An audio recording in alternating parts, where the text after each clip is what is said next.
Good afternoon. Can people hear me? Well, I'm assuming people can. I'm not sure if I can. Oh, that's good. Some thumbs up. I'm not sure how many people are online. Hi there. I'll probably just kick off straight away because I know we are running a few minutes late and there's a lot to get through, and I would like to have some time at the end for questions from people. So this is sessions about CPD and reflective writing, essentially. That's just, the title again. That's who I am. So I've been working in public health for a considerable amount of time, trained as what we call a CCDC, working for HPA, which became PHE and has now become the UKHSA. I've also spent time as a training program director, looking after sort of trainees, and done a lot of work around workforce development. And for nearly 10 years, I've been working with the Faculty of Public Health on their CPD, the Continuing Professional Development Committee, and I help write the guidance around reflective notes, the questions around reflective practice as well, and done other things there as well. The slides will be made available, so I've tried to pack a lot into the slides, so they will be seen as a resource that you can obviously dip in and out of. But a lot of the things are taken from the UKPHR website, as well as the Faculty of Public Health website. So just letting you know that they are the source material.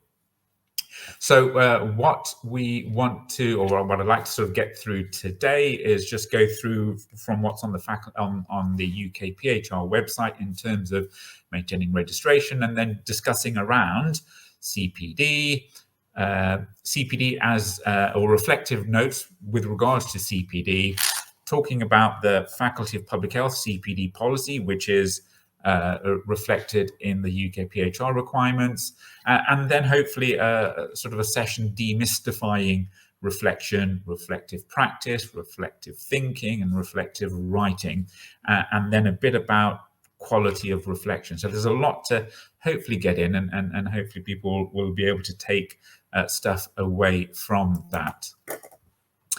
So just starting off in terms of maintaining your registration, it's, the website says obviously there are 4 vital elements for maintaining professional registration, which include keeping up to date, renewing your registration annually. There's the process of the 5 yearly re-registration, and then 4th is maintaining your continuous professional development. And again, it's the last one that we will be focusing on today. So what is CPD in the public health sphere? It's essentially ensuring that those who work in the field maintain the necessary knowledge, skills, and attributes to be able to practice effectively and discharge what we do on a day-to-day basis. And again, CPD is a requirement of many professional bodies, including faculty, UKPHR, GMC, and other things. And it's about being relevant. It's about knowing what you're doing and not getting sort of stale in your practice. And so it's a developmental thing where we are encouraged to essentially keep up to date and bring the latest ways of doing things to our practice, and with the idea that we continuously improve and engage better with the population and our stakeholders. So what is CPD? For the purposes of sort of your reflection, it's essentially around new learning. So we all have a lot of information, and we also, for example, we all do mandatory training every year or every 2 or 3 years. That in itself wouldn't necessarily be new learning. So it's stuff that you encounter sort of in a new environment or in a new context that you weren't really cognizant of that before. So it's again, so the focus is on new aspects of learning, And CPD doesn't necessarily mean that you need to go into a classroom or a formal setting, even like this, in a didactic session to learn new things. You can learn stuff as part of your job, group work, at conferences or workshops or formal courses, but you can also, and we do, learn things in our sort of private study time. We might do quality improvement activities like audit, where we are learning and improving things. Sometimes when we are teaching or examining, we will do sort of research around what's the latest in our particular field and keep up to date. Organizational development activities and other sort of peer activities. All of these things can bring a new perspective or new learning. And that is the focus of CPD. It's taking that sort of quanta of information, that new learning, and then interacting with that new learning. And that is what we want to try and get people to understand better. So the CPD requirements for UKPHR registrants, specialists and practitioners is, again, it's sort of in step with what the Faculty of Public Health, what we say, and things have changed recently. And so the new guidance from the Faculty of Public Health and UKPHR is that we require, call it what you will, participants to submit a minimum of 3 and a maximum of 6 reflective notes per year. So before there were other things which I'll come on to in a second, but at the moment it's just submitting between 3 and 6, and knowing myself, knowing our colleagues, we will go to the path of least resistance, and most people will just submit 3. So these 3 reflective notes need to demonstrate that a person is reflecting on their work, trying to improve their work, and will try to cover the scope of their, the full scope of their work. So it's about choosing what activities you want to reflect on and submit for review that demonstrates that we are reflective practitioners. And then each reflective note, as I say, should be linked to one or more PDP. And then the thing that has now been sort of put to bed at RIP is there. In previous years, there was this thing around getting to 50 points or 50 credits. That is no longer a requirement. So we've fortunately ditched that, and it is just around between 3 and 6 reflective notes that you feel you can demonstrate that you are a reflective practitioner and that you are continuously trying to improve yourself and your practice and covering the scope of your work.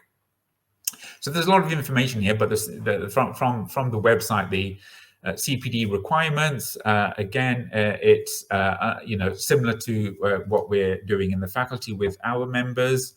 And then it's having these between 3 and 6 as evidence that you are compliant with the recommendations.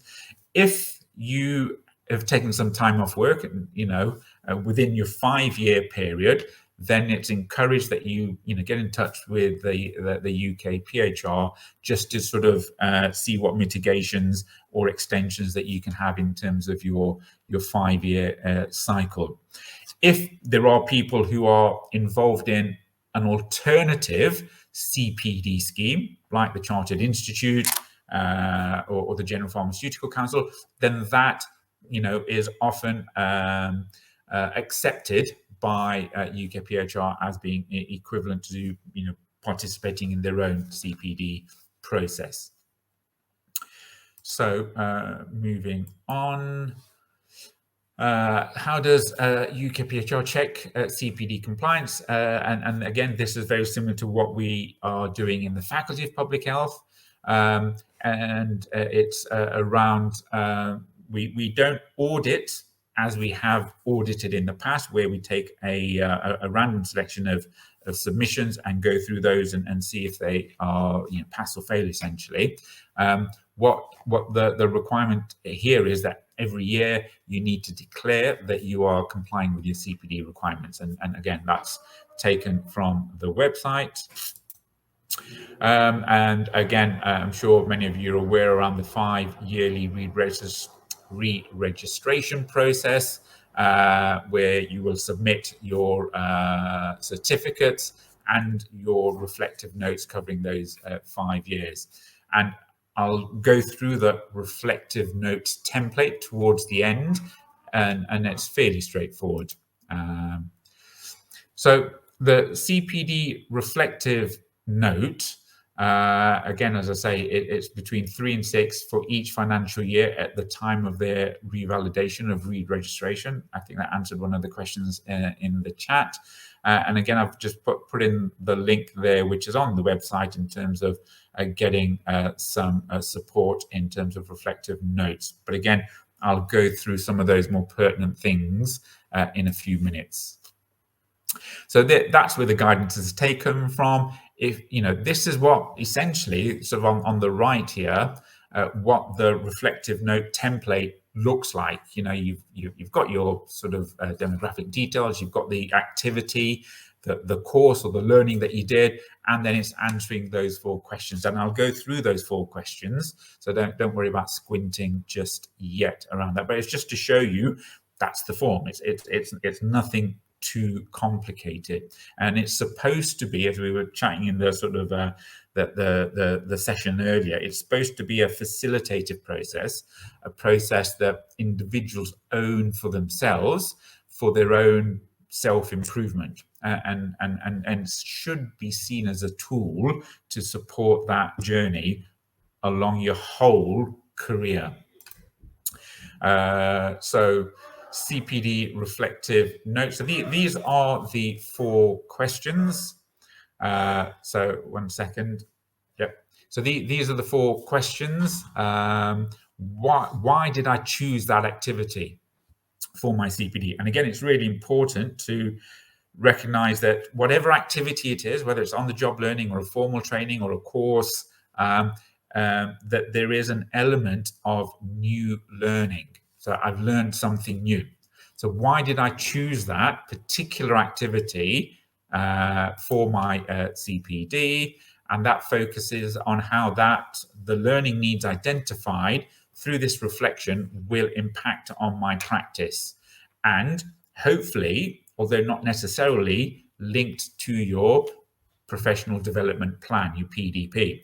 Sometimes we recognize that some of the learning we do is, off scope. So it's something that we hadn't planned for 9 months ago when we wrote our PDP, but it's something that's really interesting. So you can include that as well. But again, it's just around justifying that, why you're choosing that particular aspect to reflect upon.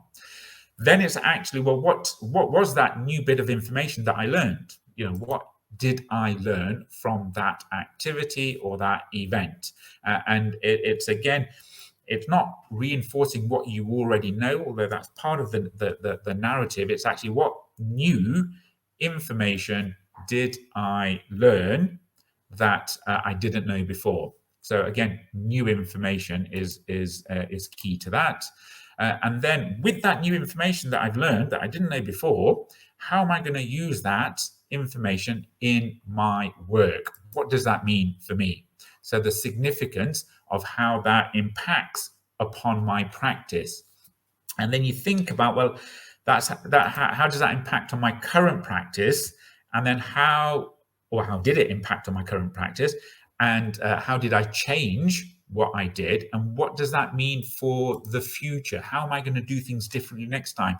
Has this highlighted any gaps in my knowledge or a further area that I want to pursue? Or do I need to modify how I'm going to do things? And then you develop an action plan around, how you're going to sort of the impact of that new learning means to your practice. So these are the 4 questions. Why the what, so what, now what type of thing.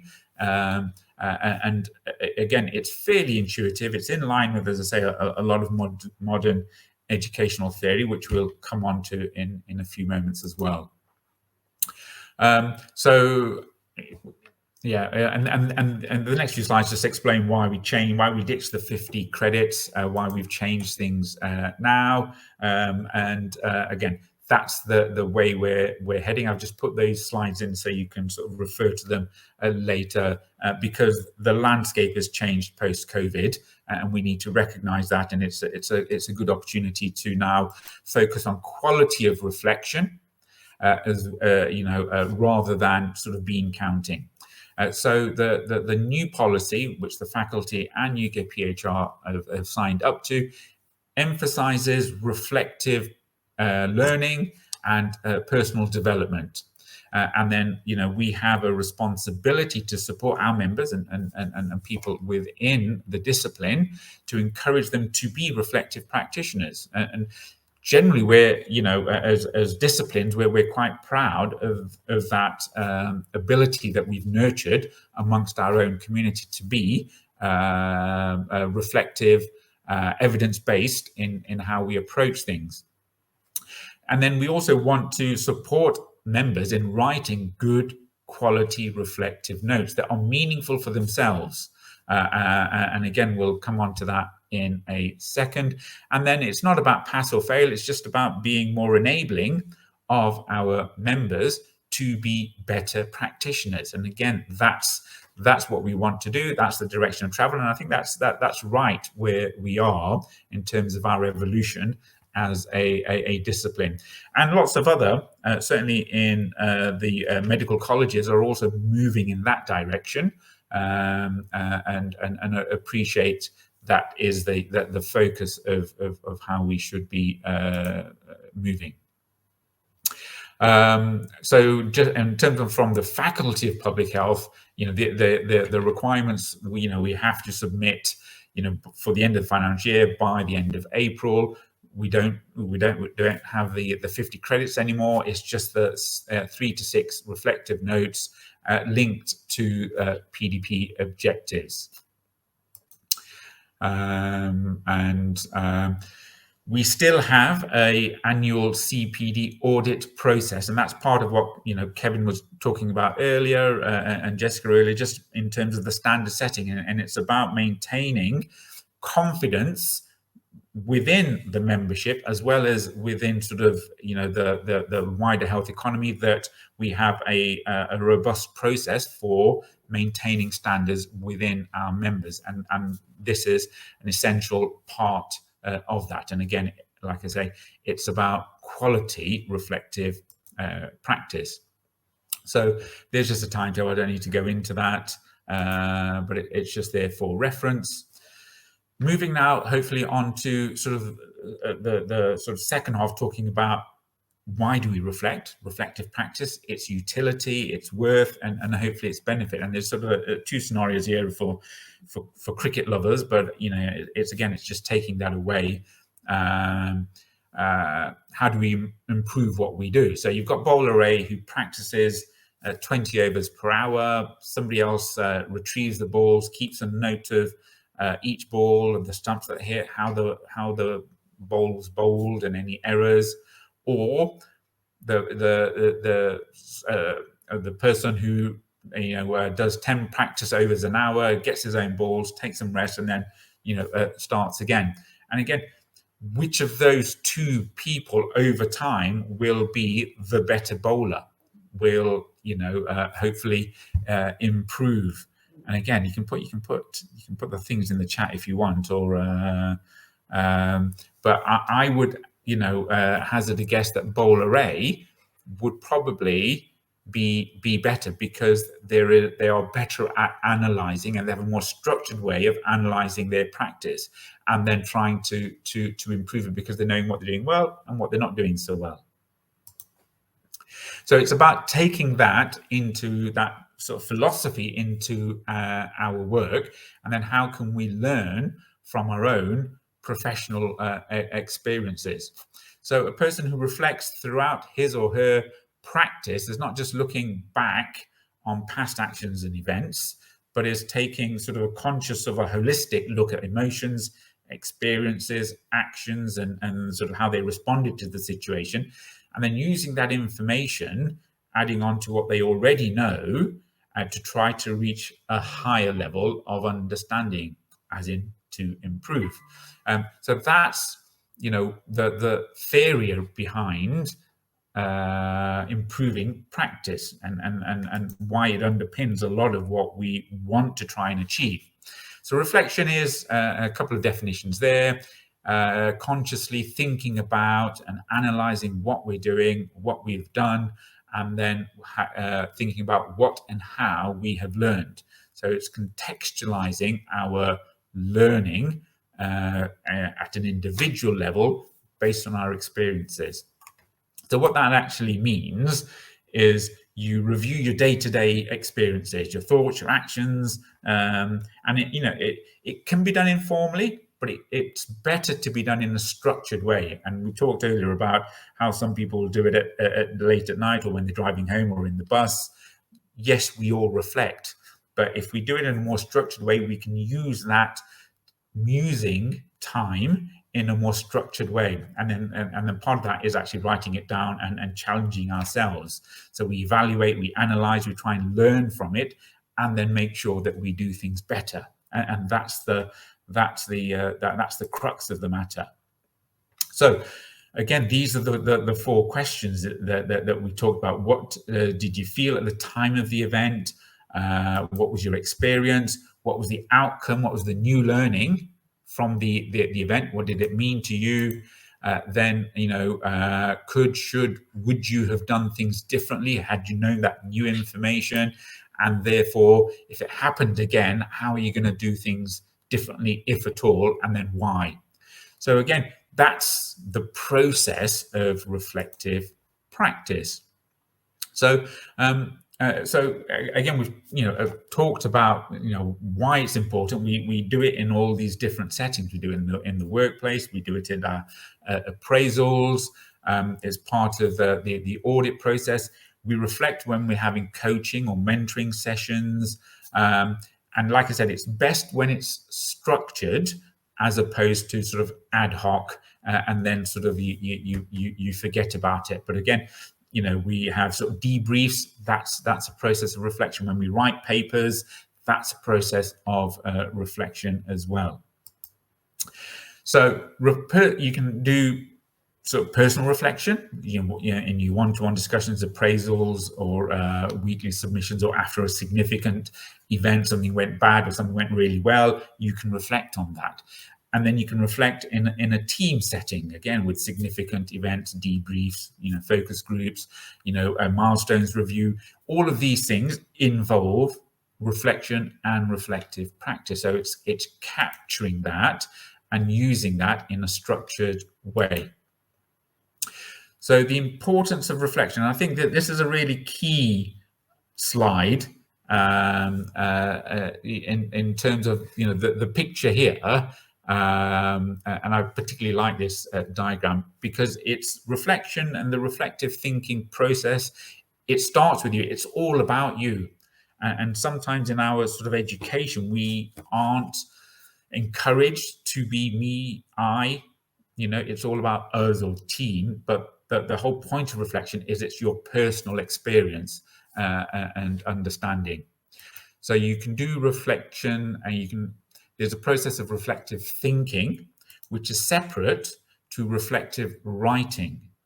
And your reflective writing, you can write reflective notes for CPD. You can write reflective notes for your appraisal, slightly different.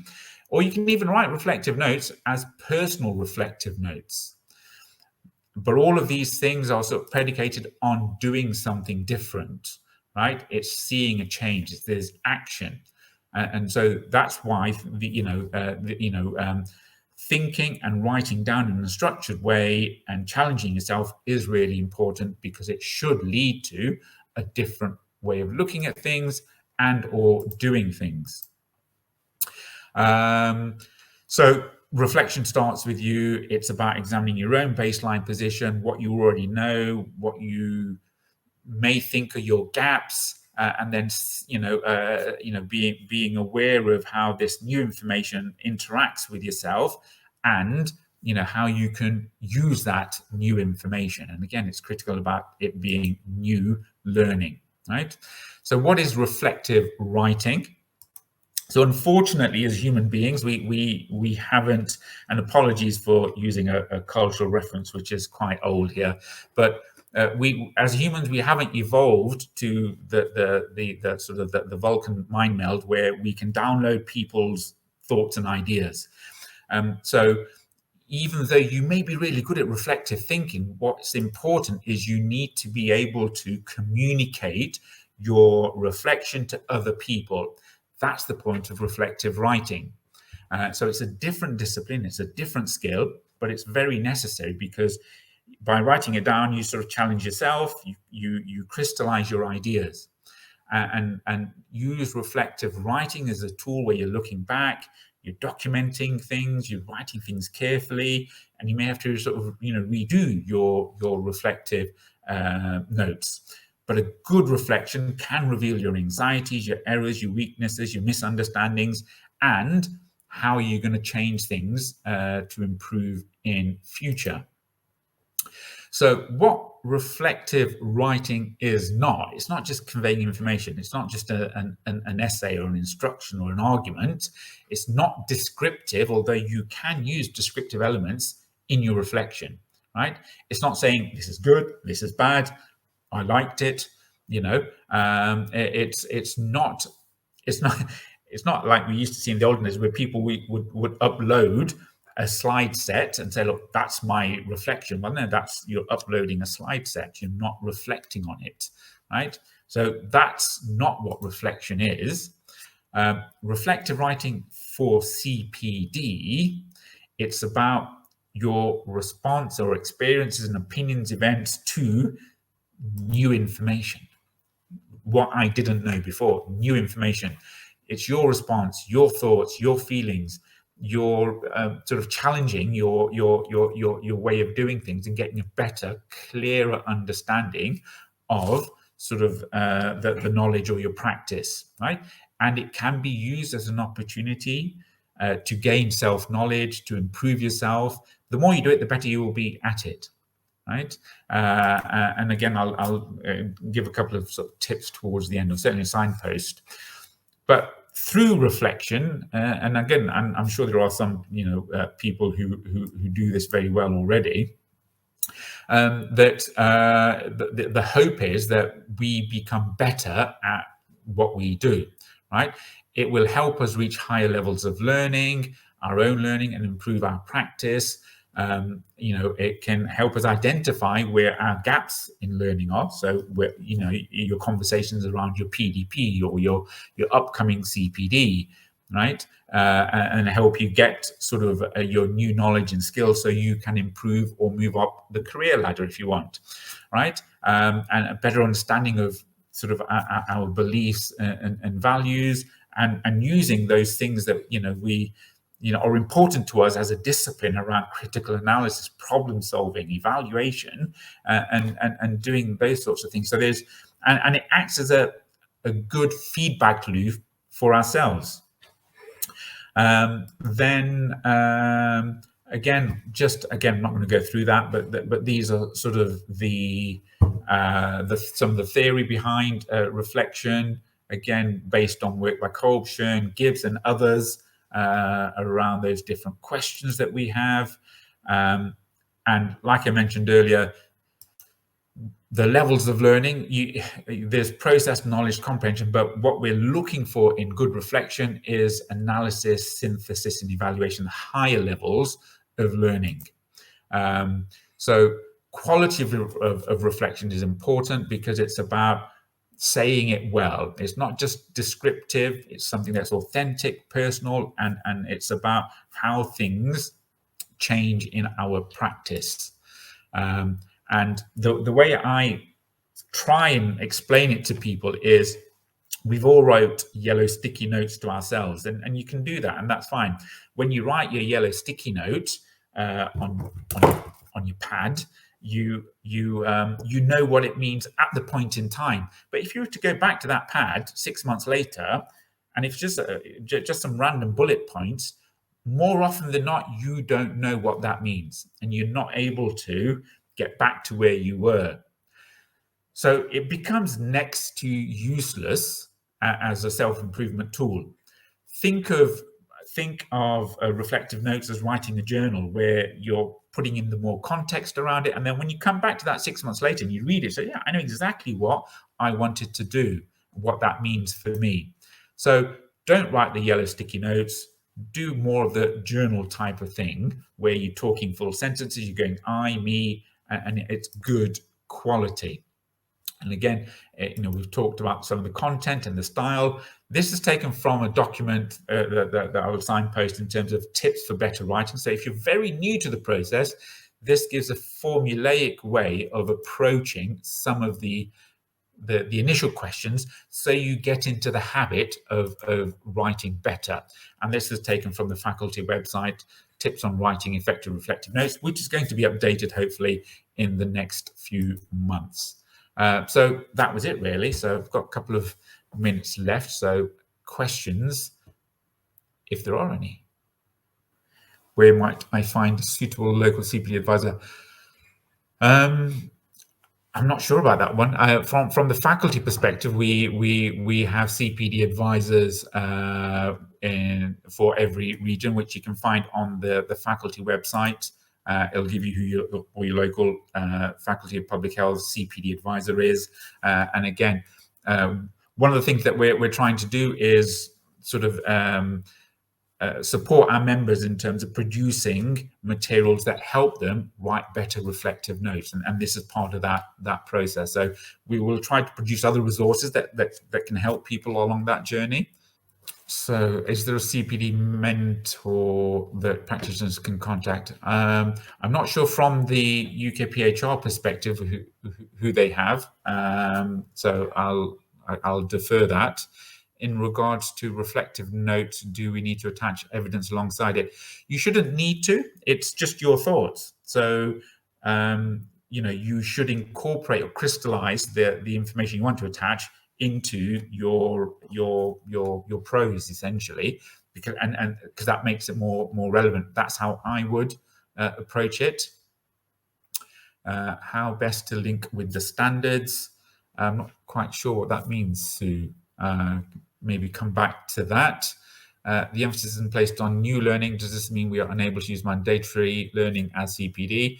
Generally, yeah, you're right there, because mandatory training, unless there is new learning in your mandatory training, the onus is on you and what you've learned. And if what you're learning is new information, then talk about that new information. And it is about how that new information impacts on your practice. Sometimes mandatory learning is stuff that we already know. It's just there to reinforce it. I wouldn't necessarily say that is new learning, but if you do come across new learning, then certainly talk about that. Any plans for an open source CPD tracker? Well, the faculty, they're updating their online diary, which they're going to hopefully launch next year. I'm not aware of open source values, and we had chats earlier on. I can foresee in future there being other modalities of recording reflective notes, like voice recordings or diagrams or mind maps and stuff like that. I don't think we're mature enough to be at that stage at this point in time. But if you do come across any, then certainly, Joanne, I do point those resources in our way. Yeah, I accept that, Joanne. So the thing around the 34 standards, so your CPD that you do throughout the year should be with regards to your job plan and your what you've agreed with your line manager in terms of where you want to grow. And then your reflection, you should choose those elements which demonstrate sort of a range of your current work, and you reflect upon that. So it's not about meeting all the standards, it's about meeting what you're doing on a day-to-day basis in terms of your PDP, your personal development plan, and or your job plan. So new learning, there are learning situations that may lead to new thinking, not necessarily new learning, but this new thinking is informed by reflection. Then yeah, I would say that's fine. I mean, your new thinking, if it's, you know, it's a paradigm shift, it is new learning, I would argue. And again, if you can contextualize that as being, well, this is how my practice has changed as a result of this new thinking, and this is what I'm going to do differently in future, then yes, absolutely, you can use that. Well, I hope that's been useful, and thank you for engaging, and thank you for those questions. Apologies for one or two of them that I wasn't able to answer properly, but hopefully we can take those back. But yeah, the slides will be available, and hopefully when we update other resources, then and signpost you, we're happy to share those and work together with people, because it's in our interests that members are better practitioners, because it means that we do our job better, and you know, the population is better. Will the slides be on a website or emailed out? I'm not sure. I'll share it with the organisers, so it's whatever they feel is best way of getting it out. Again, this is supportive, so I'm more than happy for you to download the slides and share them and discuss them. And again, if you want to have another session, then hopefully, you know, if there's enough of you in terms of your local professional networks, I'm sure we can try and arrange something, you know, where we can get UKPHR, you know, faculty or trainees and other people together in terms of supporting each other on this journey.